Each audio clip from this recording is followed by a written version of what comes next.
Bismillahirrahmanirrahim. Ya ayyuhallazina amanu kutiba alaikumusiyam. Hai orang-orang yang beriman, diwajibkan atas kalian berpuasa. Mana bahasa yang indah yang digunakan oleh Allah? Allah menggunakan bahasa kama kutiba alal ladzina min qablikum, sebagaimana diwajibkan atas orang-orang sebelum kalian. Allah tidak menggunakan kata kama kutiba alal ladzina min qablikum ini untuk salat. Allah tidak gunakan kata kama kutiba alal ladzina min qablikum untuk infak dan sedekah.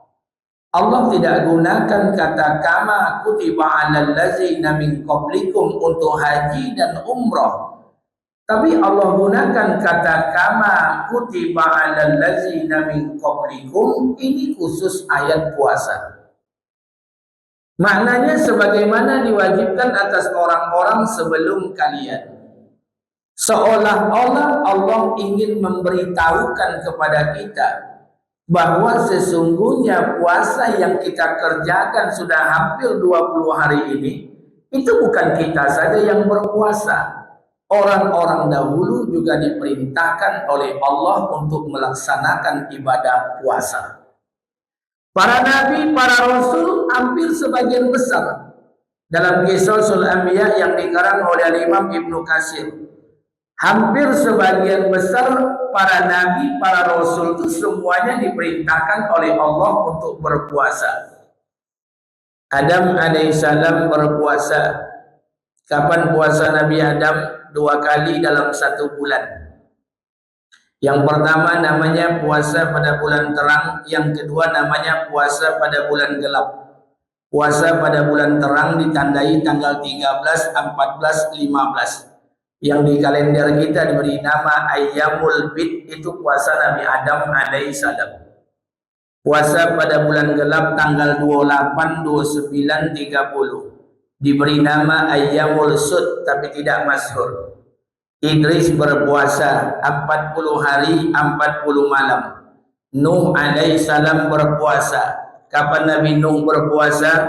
Ketika Nabi Nuh alaihissalam berdoa kepada Allah, wa qala Nuh ya Rabb la tazar 'alal ardi minal kafirina dayyara. Ya Allah, jangan kau biarkan satu orang kafir pun tinggal di muka bumi ini.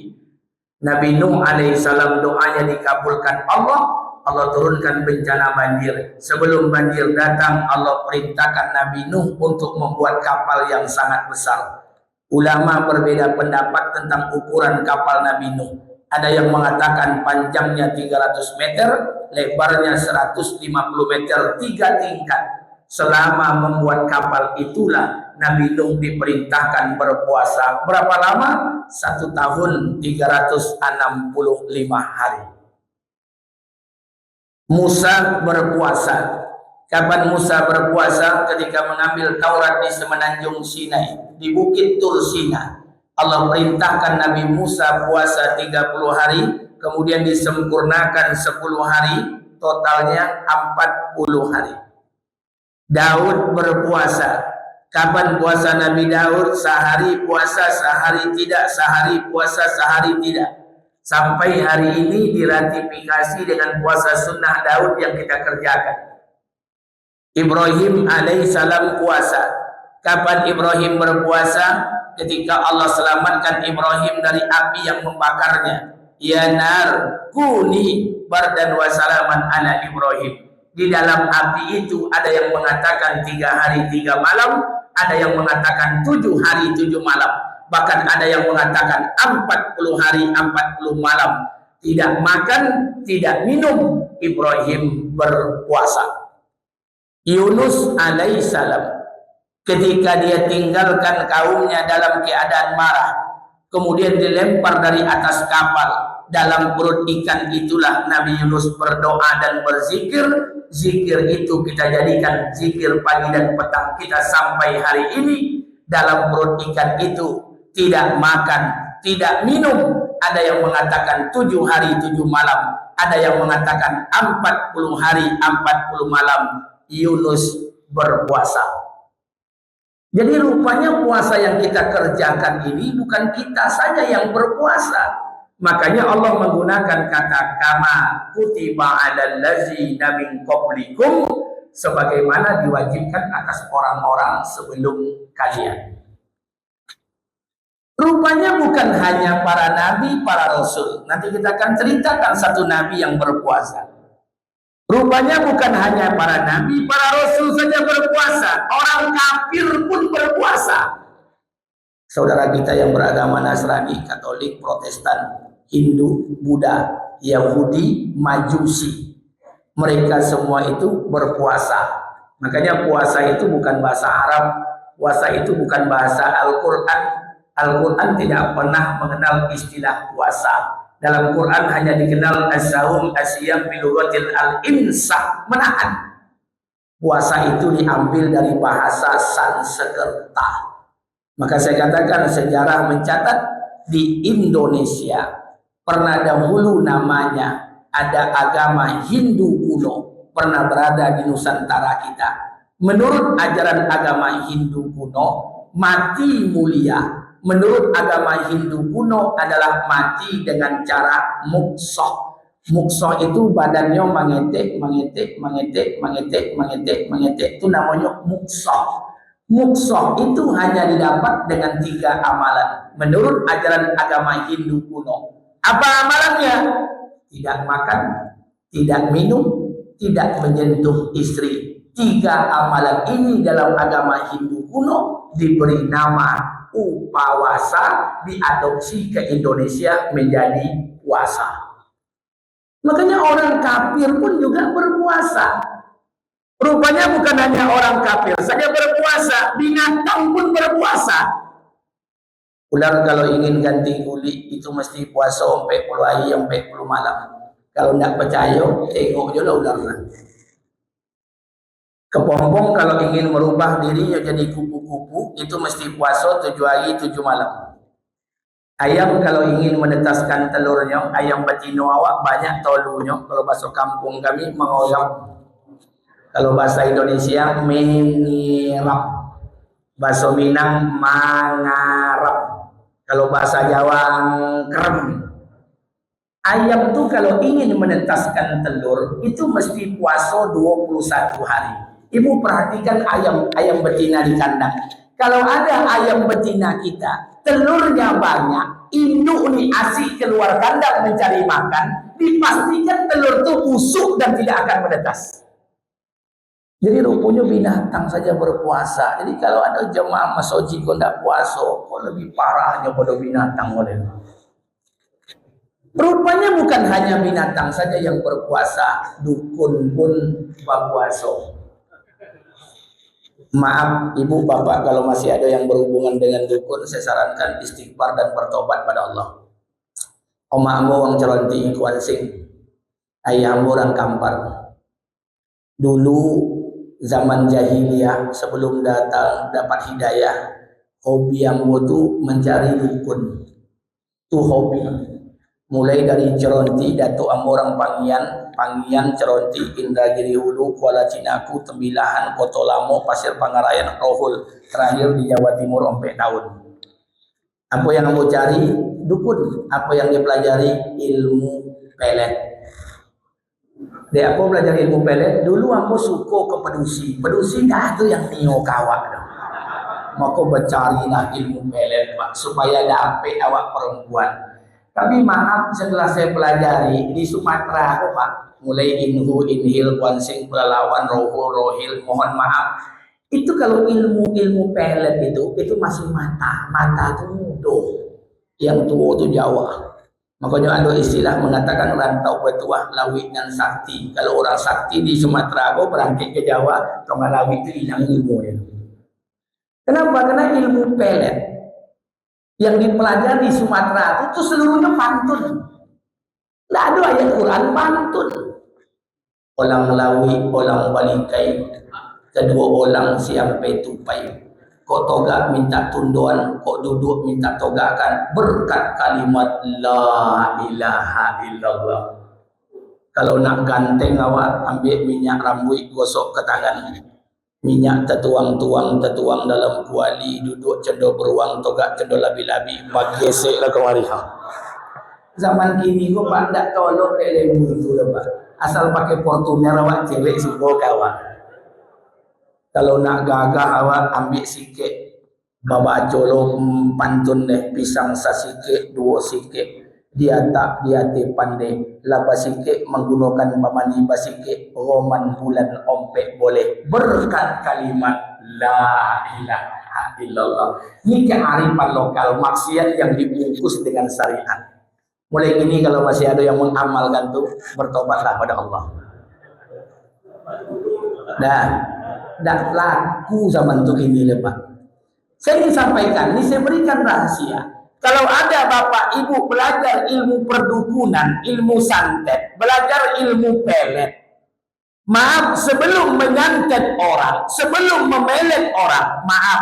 Kalau ada bapak ibu belajar ilmu pelet, sebelum memelet orang, dimulai dengan puasa. Hati-hati, peletnya manjur. Kalau ada ilmu santet, ibu praktekkan, bapak praktekkan, dimulai dengan puasa. Hati-hati, santetnya tajam itu. Tapi kalau ada santet dan pelet dilakukan tanpa puasa, jangan takut, kekuatan santet itu lemah. Jadi rupanya dukun pun berpuasa. Makanya Allah menggunakan kata kama kutiba 'alal ladzina min qablikum, sebagaimana diwajibkan atas orang-orang sebelum kalian. Rupanya bukan hanya dukun saja. Dokter pun tidak akan mau mengoperasi pasiennya sebelum pasiennya Jadi puasa kok barang baru stok langsung. Maka amalan tua itu bukan sembahyang, puasa. Nanti kita lihat. Baik, sepagi ini sampai jam 6.18 Isra. Saya lewatkan sampai 6.30. Bapak Ibu yang dimuliakan Allah, ada satu nabi yang Allah perintahkan juga untuk melaksanakan ibadah puasa. Nabi ini diturunkan oleh Allah di satu daerah. Daerah itu kaumnya namanya Nainawa. Nainawa ini maaf. Nainawa ini ulama tidak ada satupun yang menyepakati. Tapi diperkirakan. Nainawa itu daerah Irak Selatan. Ada yang nggak sampai situ Pak? Tidak ada. Tampang kota aja. Tidak juga ada. Nainawa itu daerah Irak Selatan. Ya, sekali kalau punya piti jalan ke luar negeri, Pak. Entah Nabi ini diutus oleh Allah untuk satu kaum. Nabi ini keturunan Bani Israel. Diturunkan oleh Allah di satu daerah namanya Nainawa. Nainawa itu daerah Irak Selatan. Nabi ini diberikan umur pendek. 65 sampai 75 tahun. Pendek umurnya. Jadi Nabi itu makin ke bawah makin pendek-pendek. Nabi ini diberikan gelar. Jadi maaf, setiap nabi itu ada gelar, Pak. Nabi Nuh alaihissalam gelarnya dua. Satu, nama gelar Nabi Nuh Abul Basari Sani, bapak manusia kedua. Yang kedua, Nuh itu diberikan gelar hamba yang senantiasa bersyukur. Zuriyatan man hamalna ma'nuh innahu kana 'abdan syakura. Hamba yang senantiasa bersyukur. Musa diberikan gelar kalamullah. Ibrahim diberikan gelar satu Abul Anbiya. Yang kedua Khalilur Rahman, Khalilullah. Isa diberikan gelar Imamun Zahidin. Nabi ini juga diberikan gelar. Gelar yang pertama Allah menyebut dalam Quran wa dhunnuni. Zunnun itu sebagian para ulama mengatakan adalah bapaknya ikan paus.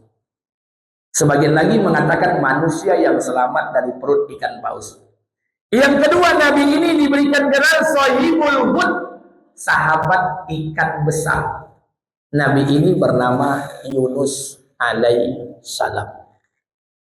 Nabi Yunus ini adalah nabi dari keturunan Bani Israel.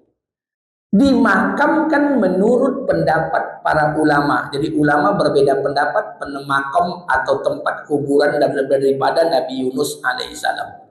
Pendapat yang pertama, Nabi Yunus dimakamkan di daerah Kafel. Pendapat yang kedua mengatakan Nabi Yunus dimakamkan di daerah Syria, Damaskus. Pendapat ketiga mengatakan Nabi Yunus dimakamkan di kawasan Irak, dan ada yang mengatakan Nabi ini dimakamkan di kawasan negeri Sam. Wallahu a'lam bisawab. Kita tidak bisa memastikan mana kuburan yang pasti Nabi Yunus ini, tidak tahu. Kecuali ada tambahan barang bukti sejarah, baru bisa kita menentukan. Tapi kalau diperkirakan, diperkirakan saja. Kenapa? Mohon maaf, jangankan makam Nabi Yunus, makam orang soleh saja kita tidak bisa memastikan. Makam Syekh Burhanuddin, 3 makamnya. Dilipek kain kuntu, ada makamnya. Di Kota Lamo Pasir Pangarayan, jalan tu di Bola Duo, ada jo makamnya. Di Ulakan Pariaman, ambola 10 kali ke situ, ada jo makamnya.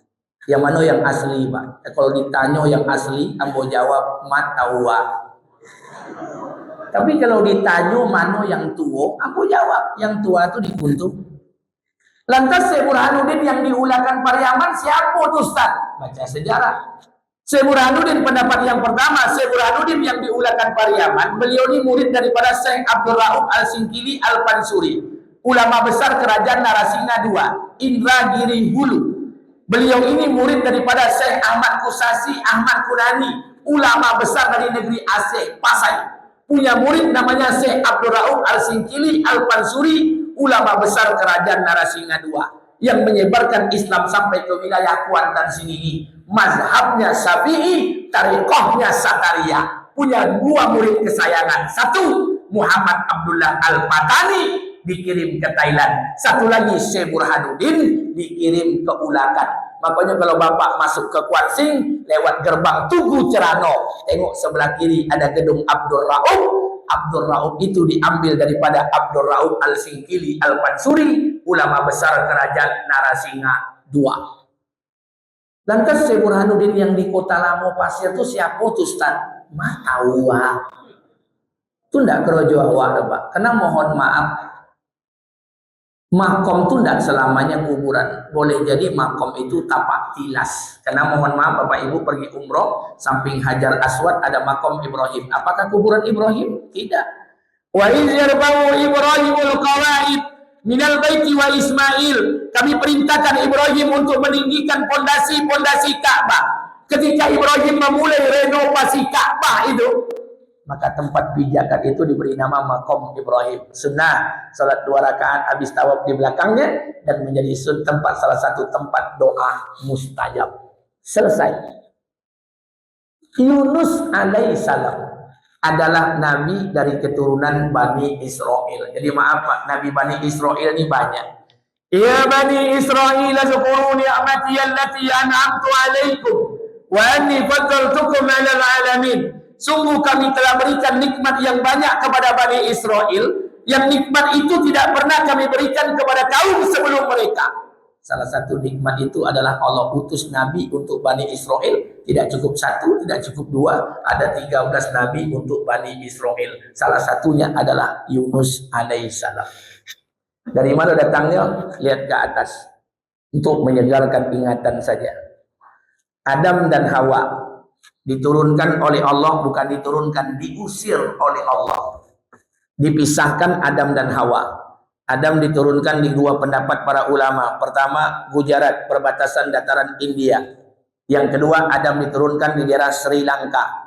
Sementara dipisahkan dengan istrinya Hawa. Hawa diturunkan di kawasan Jeddah. Jeddah itu asal nama Jeddatun. Mohon maaf, konon katanya, kalau Bapak Ibu pergi ke Jeddah, singgah di Masjid Terapung. Samping Masjid Terapung ada ban sepeda besar. Sebelah ban sepeda besar ada kuburan panjang sepanjang 120 meter. Kuburan itu konon diyakini kuburan Hawa, istri Nabi Adam alaihissalam, dipisahkan oleh Allah. Sudahlah diusir, dipisahkan. Berapa lama? Ompe ratus tahun. Kalau gini awak berpisah sama bini awak, tidak ada masalah. Kenapa? Betino banyak. Dulu betino ini seorang dia. Akhirnya dari sana dipertemukan oleh Allah, taubat Nabi Adam diterima, dipertemukan di Jabal Rahmah. Dari Jabal Rahmah inilah lahir seluruh keturunan umat manusia. Yang tinggi-tinggi, putih-putih, hidung mancung, rambutnya hitam-hitam, orang-orang Romawi, Parsia, Timur Tengah dan sebagainya. Keturunan Adam. Yang hitam-hitam, tinggi-tinggi, rambutnya keriting, Abbasiyah, Ethiopia, Afrika. Yang dari keturunan Adam, pendek-pendek, putih-putih, pipinya tembem-tembem atau cipit-cipit, Cino. Yang dari keturunan Adam, pendek-pendek, hitam kalek, sembayang nak copek, aku betul untuk awal. Ini semua kita keturunan dari Nabi Adam alaihissalam. Dari jalur itu semuanya lahir. Maka dari Adam dan Hawa lahir 40 orang, 20 pasang anak. Setiap lahir sepasang, 40 orang anak Nabi Adam. Salah satu 40 orang anak Nabi Adam, satu anak diangkat dari Nabi Sis alaihissalam. Sis punya anak Anusi, Anusi punya anak Painan, Painan punya anak Mahlail, Mahlail punya anak Yarid, Yarid punya anak Idris alaihissalam. Idris punya keturunan Mutasalli, Mutasalli punya anak Lami, Lami punya anak Nuh alaihissalam. Nuh punya 4 orang anak, Kan'an, Sam, Ham, Yafid.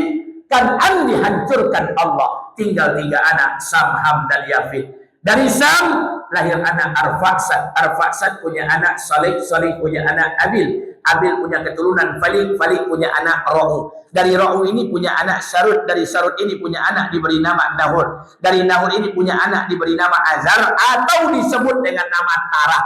Azar Tarah ini punya anak namanya Ibrahim alaihissalam. Ibrahim banyak istrinya, salah satunya Sarah. Dari Sarah punya anak Nabi Ishak alaihissalam. Ishak punya anak Nabi Yakub alaihissalam. Yakub punya nama lain Israel, punya anak 12 orang. 12 orang ini dikatakan Bani Israel. Salah satu di antara 12 orang, satu anak langsung diangkat jadi Nabi Yusuf alaihissalam, Bani Israel. Yusuf punya anak Ifraim, Ifraim punya anak Sutlim, Sutlim punya anak Aftub, Aftub punya anak Ilyasa alaihissalam, Bani Israel. Saudaranya Yusuf, seayah dan seibu, seayah seoma, namanya Benjamin. Benjamin punya anak Abu Maktar, Abu Maktar punya anak Matta, Matta punya anak Yunus alaihissalam. Maka dikatakan Yunus bin Matta, bin Abu Maktar, bin Benjamin, bin Yakub, bin Ishak, bin Ibrahim, bin Tarah, bin Nahur, bin Sarud, bin Ra'u, bin Abil, bin Falik, bin Saleh, bin Arfa, bin Sam, bin Nuh, bin Lami, bin Mutasalli, bin Idris, bin Yarid, bin Mahlail, bin Qainan, bin Anusi, bin Sis alaihissalam, bin Adam alaihissalam. Tidak usah dicatat, tidak kan tercatat loh. Kan sok-sok loh, kan ngayo lah. Itu jalurnya Nabi Yunus alaihissalam. Yunus ini nabinya unik. Jadi kalau saya baca kisah Nabi Yunus 1 minggu itu 2 kali. Kalau baca kisah Nabi Ayub nangis. Kalau baca kisah Nabi Yunus bola awak. Nabi Yunus pun nabi unik. Kenapa unik? Tingkahnya itu unik. Setiap nabi diperintahkan oleh Allah berdakwah. Dan setiap dakwah para nabi itu ada yang diterima, ada yang ditolak. Ada yang suka, ada yang tidak suka. Itu sunnah dakwah. Adam berdakwah, ada yang nerima, ada yang tidak. Musa berdakwah, ada yang nerima, ada yang tidak. Ibrahim berdakwah, ada yang suka, ada yang tidak. Nabi Muhammad berdakwah, ada yang suka, ada yang tidak. Itu sunnah dakwah. Jadi kalau ada bapak mengundang ustaz di masjid ini, kemudian semua jamaah suka dengan dia, itu perlu dipertanyakan dakwahnya. Di dakwah itu pasti ada yang suka, ada yang tidak, pasti. Dan itu sunnah. Tapi sunnah ini tidak berlaku bagi Nabi Yunus alaihissalam. Di mana tidak berlakunya? Satu pun tidak ada yang menerima dakwah Yunus. Cie pun tidak ada. Kalau Nabi Nuh ada 83 orang saja. Tapi Nabi Yunus satu pun tidak ada kaumnya yang beriman kepada Yunus alaihissalam. 2, uniknya Yunus. Setiap nabi Allah tidak pernah menyebut jumlah kaumnya. Musa tidak disebut jumlah kaum. Isa tidak disebut jumlah kaum. Ibrahim tidak disebut jumlah kaum. Nabi Muhammad tidak disebut berapa jumlah umatnya. Nabi Yunus alaihissalam Allah menyebutnya dalam Quran. Apa kata Allah? Wa arsalnahu, kami turunkan Yunus alaihissalam kepada kaumnya. Berapa jumlah kaum Nabi Yunus? Mi'ati alfi au yazidun, 100.000 orang. Au yazidun atau lebih. Jadi kaum Nabi Yunus itu jumlahnya 100.000 orang. Itu jumlah kaum Nabi Yunus alaihissalam. 100.000 ini satu pun tidak ada yang beriman pada Allah. Coba bayangkan, Pak. Setelah mau pikir-pikir, nampaknya kaum Yunus kok mode orang awaknya, Bu. Iya, janjiannya mohon maaf pakai ilmu basinya, basi banak, basi pakak aja kerajaan. Satu pun tidak ada yang beriman, Pak. Coba bayangkan, satu pun tidak beriman. Dakwah Nabi Yunus alaihissalam, dakwah para nabi sama. Qul la ilaha illallah tuflihun. Ajak manusia pada Allah, kalian mendapatkan kemuliaan. Satu pun tidak ada yang menerima dakwah Nabi Yunus. Kaumnya santai, saling ngapek aja kaumnya. Masuk dakwah jilid 2. Apa dakwah jilid 2? Nabi Yunus dakwah diikuti ancaman. Jadi dakwah lembut sudah, dakwah pakai ancaman lagi. Ini sunnah, Pak. Bapak ajak orang pada kebaikan dengan lembut boleh, setelah itu nanti tidak diterima, pakai ancaman boleh. Kenapa? Apa kata Yunus alaihissalam? Wahai kaumku Nainawa, berimanlah kalian kepada Allah. Jika tidak akan datang azab dari akhirat kepada kalian yang sangat pedih. Sudah pakai ancaman. Dan Nabi Muhammad juga sama. Nabi kita ketika dakwah dengan lemah lembut tak diterima, Nabi sudah mulai ancaman. Kapan Nabi kita dakwahnya pakai ancaman? Ketika Nabi kita di atas bukit Sofa. Ketika Nabi berada di atas bukit Sofa, Nabi kumpulkan seluruh orang kota Mekah. Sebagian riwayat mengatakan 75 orang, riwayat lain mengatakan 61 orang, termasuk dalamnya Abu Lahab. Apa kata Nabi kita? Wahai penduduk Mekah, kalau ku sampaikan kepada kalian, di sebelah bukit sana ada orang yang akan datang mau membunuh kalian. Apakah kalian percaya? Apa kata orang Mekah? Ya Muhammad, engkau tuh Al-Amin, orang yang dapat dipercaya. Engkaulah satu-satunya manusia yang dilahirkan di lembah Mekah. Sampai hari ini, engkaulah manusia yang tidak pernah bohong. Itu Nabi kita, Pak. Manusia tidak pernah bohong. Nabi kita. Beda aja awak panduto yo hari-hari. Janggut panjang panduto yo. Nabi kita tuh manusia tidak pernah bohong. Apa kata Nabi kita? Wahai orang kota Mekah, berimanlah kalian kepada Allah, jika tidak akan datang azab dari akhirat kepada kalian. Zaman Yunus pun sama. Wahai penduduk kaumku, berimanlah kepada Allah, jika tidak akan datang azab dari akhirat kepada kalian. Tapi memang kaumnya tidak beriman, satu pun tidak ada yang beriman. Gagal dakwah jilid 2, masuklah dakwah jilid 3. Dakwah jilid 3 ini tidak boleh kita. Kita hanya boleh 1-2 saja. Yang 3 ini khusus para nabi, para rasul. Apa dakwah jilid 3? Nabi Yunus berdakwah dengan menggunakan interval waktu.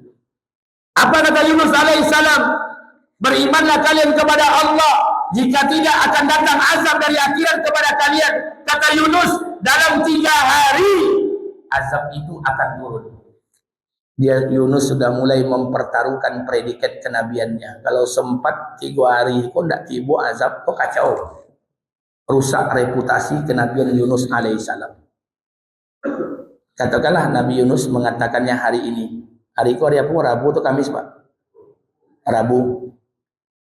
Hari Rabu, Kamis, Jumat terakhir. Hari Rabu. Ketika Nabi Yunus sudah mengatakan 3 hari azab akan turun, ditengok oleh Yunus langit cerah. Tidak nampak tanda-tanda azab. Hari Kamis ditengok lo balik cerah. Tak nampak tanda azab. Jadi azab itu ada tanda-tandanya. Kalau nyo polisi ada tandanya pakai seragam. Kalau tidak ada seragam ada NRP. Kalau nyo pegawai pakai baju kopri. Kalau tidak ada baju kopri ada NIP. Kalau nyo beranak ada tandanya buka 1, buka 2, buka 3. Hari raya kandoke, mohon maaf, hari raya kandoke kok ada yo tandanya. Tanda hari raya 3. Yang pertama, di topi jalan lah banyak kaset takbir.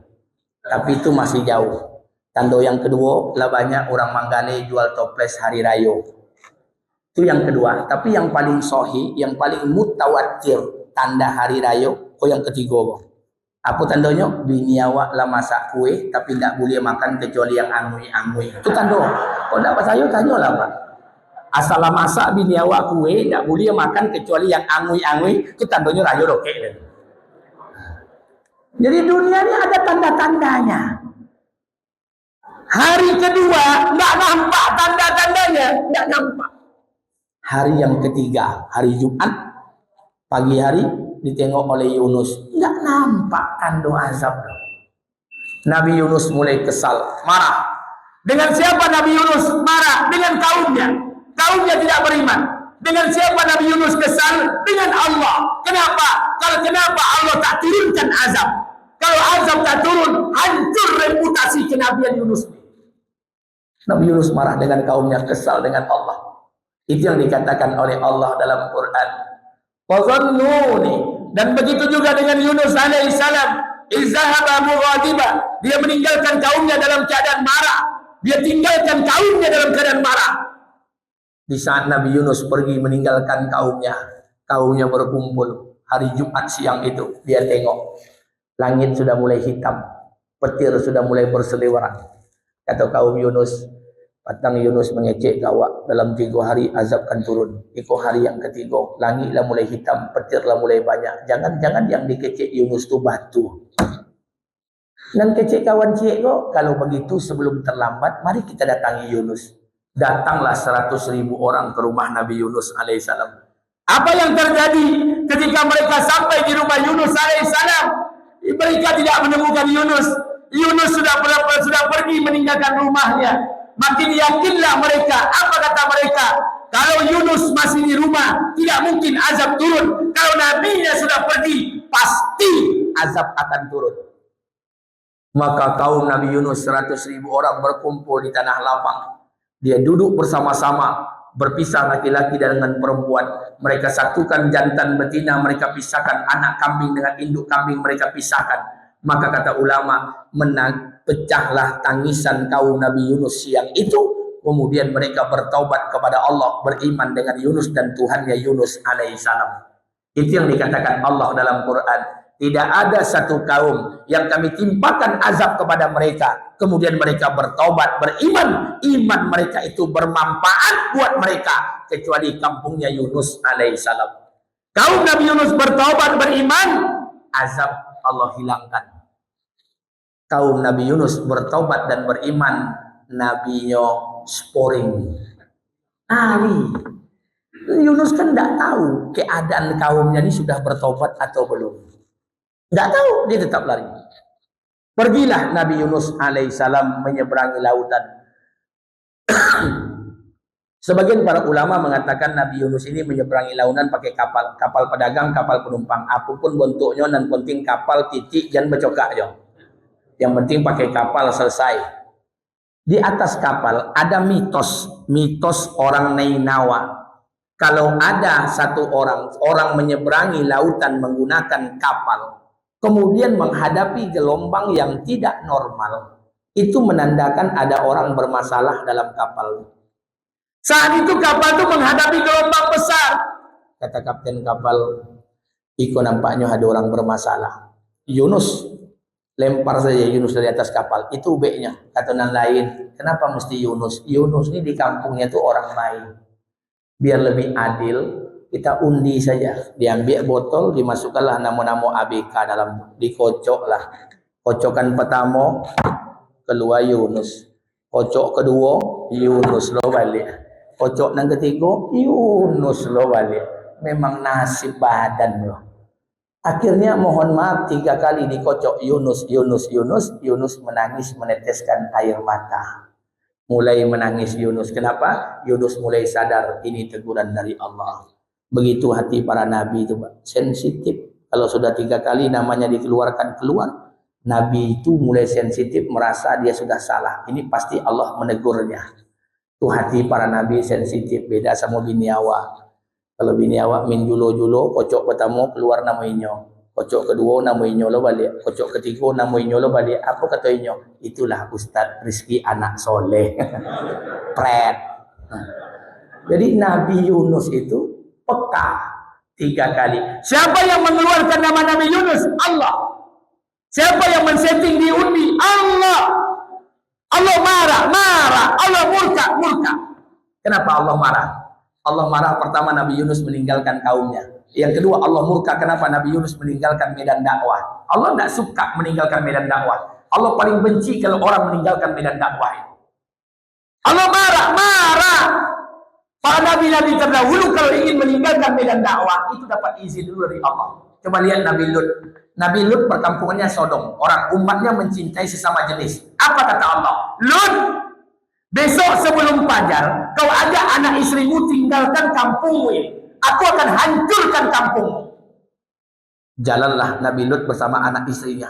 Ketika jalan, apa kata Allah? Lut, jalan terus. Jangan tengok ke belakang. Aku akan hancurkan kampung Sodom ini. Anak istrinya melihat ke belakang, anak istrinya pun dihancurkan oleh Allah. Lut meninggalkan kampungnya atas izin Allah. Tapi Yunus meninggalkan kaumnya tidak ada izin dari Allah. Meninggalkan medan dakwah tanpa izin dari Allah. Allah marah. Makanya namanya dikeluarkan oleh Allah 3 kali, dilempar dari atas kapal dan ujungnya dimakan oleh ikan paus yang besar. Ini pelajaran buat kita. Masjid Al-Furqan ini medan dakwah kita. Kalau Bapak tidak suka dengan pengurus masjid, jangan tinggalkan masjid ini. Iko tidak suka ke pengurus masjid, pindah ke muslimin sembahyang. Itu tidak lama, Pak. 2 bulan tangkuk dek paus itu. Kalau tidak suka dengan pengurus, datang sajalah. Masbuk lah. Selesai salam, pulang lah. Tapi jangan tinggalkan medan dakwah. Bapak mati, besok tidak di muslimin sembayangan, di Furqan kok disembayangkan. Maka saya katakan kalau tidak suka dengan pengurus, jangan tinggal. Itu tidak suka dengan pengurus, pindah lo ke masjid sebelah. Tidak lama Pak, 2 bulan itu tangkuk deh Pak Ustaz.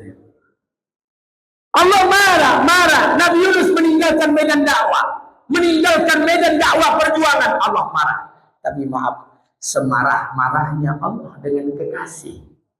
Makanya ulama kita dulu itu ulama kita kalau doa apa ya, kita tidak usah doa karena kita bukan ulama.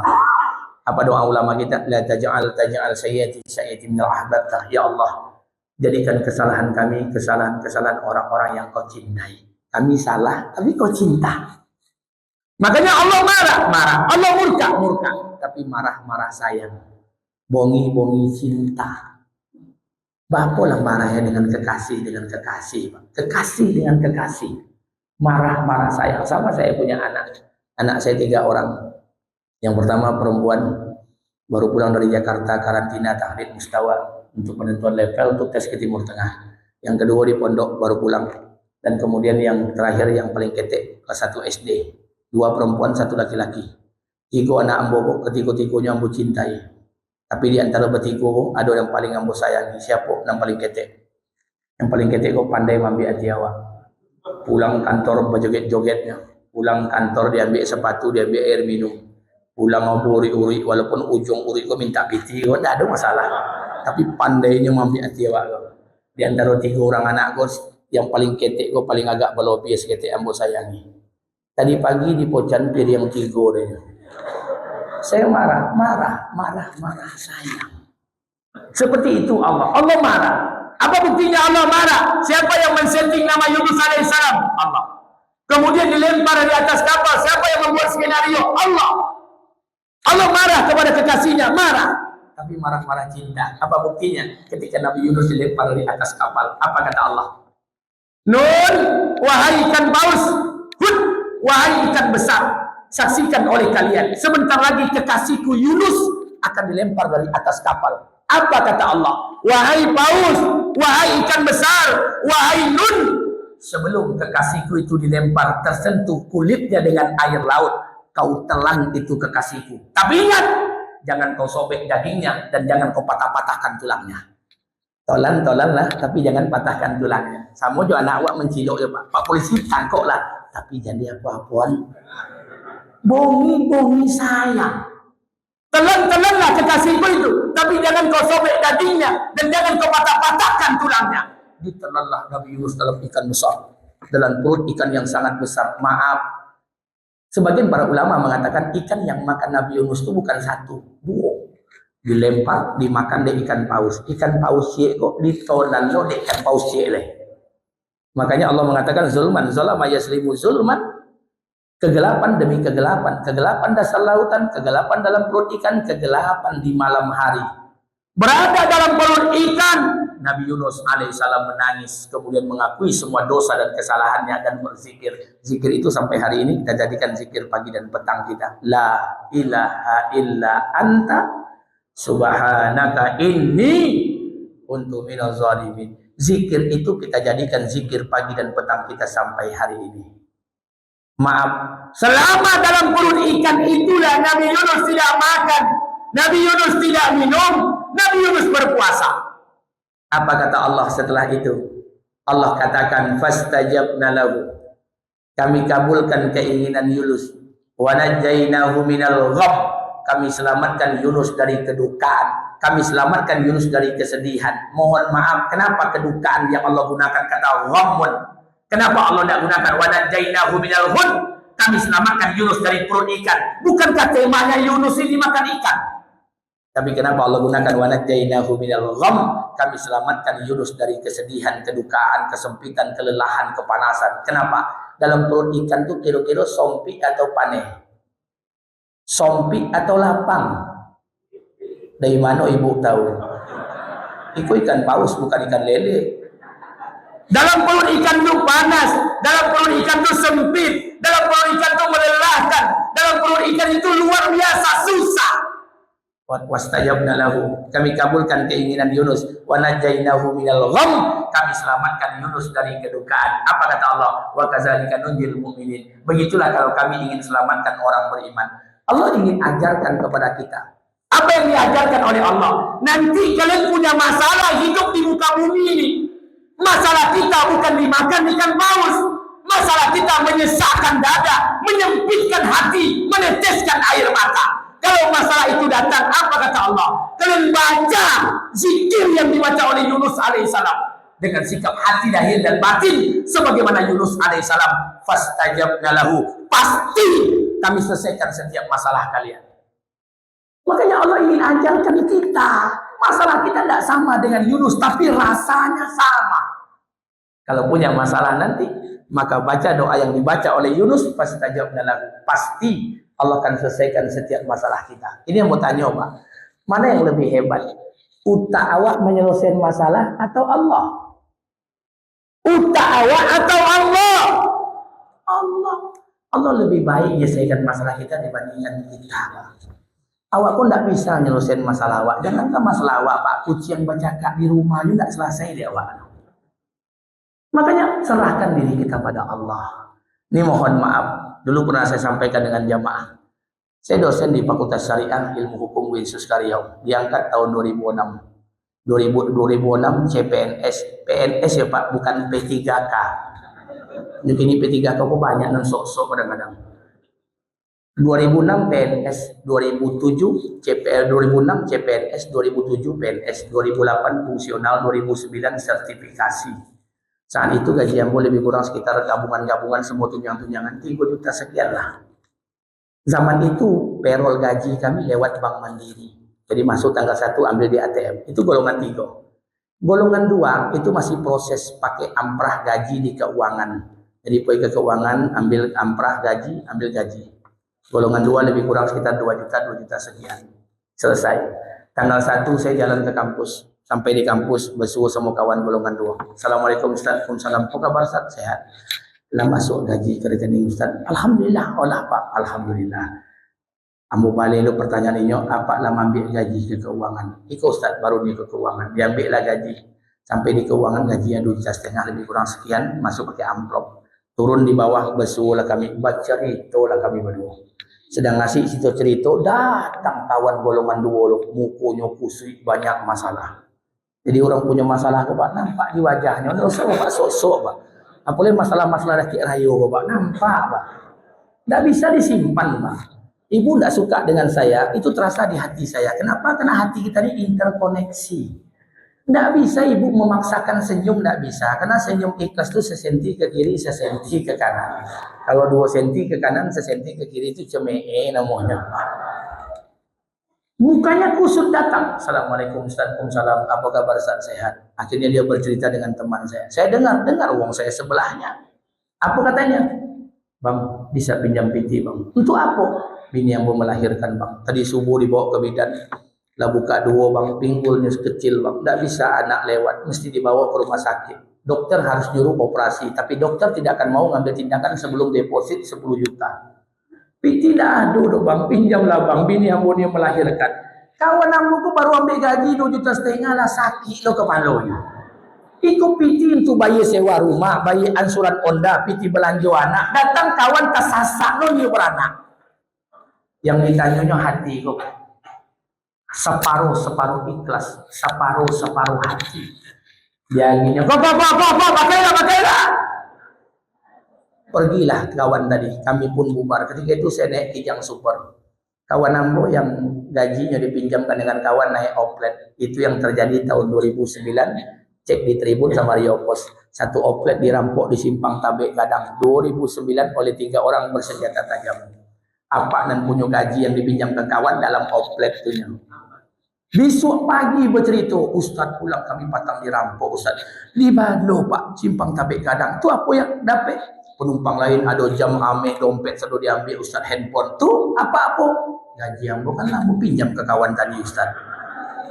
Tapi diminta dek perampok tu dompet ambo Ustaz. Ambo keluar dompet. Dalam dompet tu ada PT 2000 Ustaz. Diambil dia perampok tu berang. Apa tu perampok tu? Apalah tu jalan dak bapiti je. Ditempelengnya ambo Ustaz.